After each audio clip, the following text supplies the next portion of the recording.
Have you ever felt like you were one bad day away from losing everything you've ever worked for? That's exactly where we find Buster Moon, a koala with a dream bigger than his bank account. His theater, a precious gift from his father, is about to be repossessed. Desperate, he cooks up a plan, a singing competition, the biggest talent show the city has ever seen. This contest brings together a motley crew of dreamers.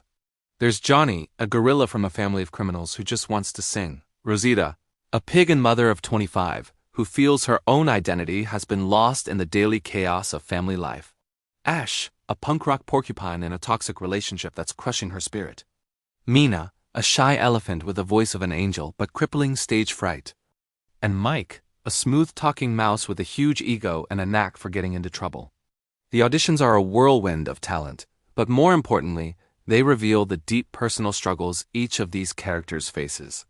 For Ash, it's her controlling boyfriend who constantly belittles her music.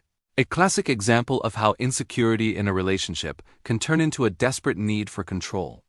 Buster's connection to the theater isn't just business. It's his father's legacy on the line. The weight of that expectation pushes him to the edge, making his determination almost frantic. Meanwhile, Rosita's story hits close to home for anyone who's ever felt trapped by their responsibilities. She's a mom, a wife, but who is she really? It's a powerful look at the conflict between societal roles and personal dreams. Buster, ever the showman, tries to coach his contestants, pushing them to be bigger, better, flashier. But the real drama is happening offstage. Ash's boyfriend dismisses her talent at every turn, a painful reminder of how fear can poison a relationship. At the same time, Johnny is living a double life, torn between his passion for music and the immense pressure to follow in his father's criminal footsteps. He craves his dad's approval, a feeling we can all relate to, but their complete miscommunication makes it impossible. Rosita's marriage is also strained, suffering from the quiet erosion of routine and a lack of appreciation. It's a sobering look at how easily emotional distance can grow in a long-term relationship. Just when things couldn't get worse, the bank shows up with a final foreclosure notice.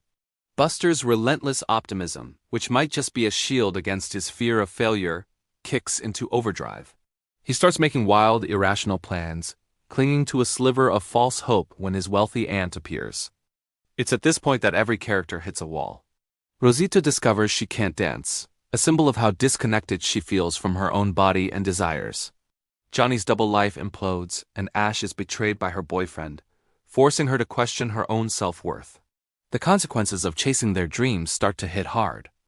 Mike's gambling addiction catches up to him in the form of some very angry bears, a harsh lesson in reckless behavior. Johnny's choice to prioritize the competition over a family heist leads to his father's arrest, leaving him crushed by guilt.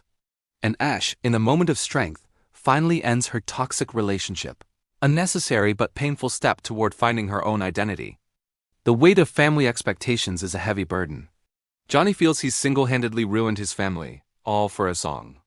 But for Ash, this is a turning point. She channels her heartbreak into her music, writing a song that becomes her declaration of independence. Rosita, too, has a breakthrough. In a moment of pure, uninhibited joy, she starts dancing in a grocery store, reclaiming a piece of herself she thought was lost forever. Buster, inspired by their resilience, starts fixing up the theater himself, a small act of defiance against his financial ruin, and then, total disaster. The angry bears track Mike down to the theater, and the ensuing chaos brings the entire building crashing down. Buster's dream, his father's legacy, is reduced to rubble. It's a devastating moment of failure. He finally has to confront the truth. His blind optimism wasn't strength. It was a refusal to face reality. Defeated and broken, he finds an unlikely source of hope in his contestants. They refuse to let him give up. Mina, the quietest of them all, reminds him of the passion that started it all. This is Buster's rock bottom, but it's also his rebirth. He sheds his frantic optimism and finds a new, realistic resilience.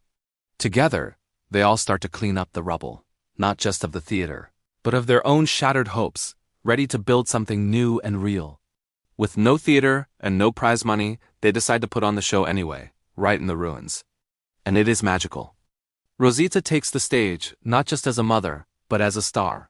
Her performance is a triumph, a beautiful statement about finding balance between family life and personal ambition. Then it's Johnny's turn. He pours all his pain and passion into a song, and his father, listening on a prison TV, has a moment of revelation. He sees his son, truly sees his talent, for the first time. Their eventual reunion is incredibly powerful, a message of acceptance that challenges rigid expectations and celebrates finding your own path. Ash steps up next, not with a cover, but with her own song. It's a raw, powerful anthem of independence. She's no longer just someone's girlfriend. She is an artist in her own right, defining her own identity. Finally, it's Mina's moment. She walks onto that makeshift stage, faces her fear, and unleashes her phenomenal voice. The crowd is captivated. In that moment, they aren't just an audience. They're a community, united by the sheer power of her performance. For Buster Moon, this is the ultimate victory. He learns that failure isn't the end. It can be the beginning of something even better. The show's success, born from the literal ashes of his old dream, proves that passion and resilience can create new opportunities from even the biggest challenges. It's a reminder that the most important thing is to never stop singing your song. Thanks for watching. If you enjoyed this deep dive, don't forget to like and subscribe for more content.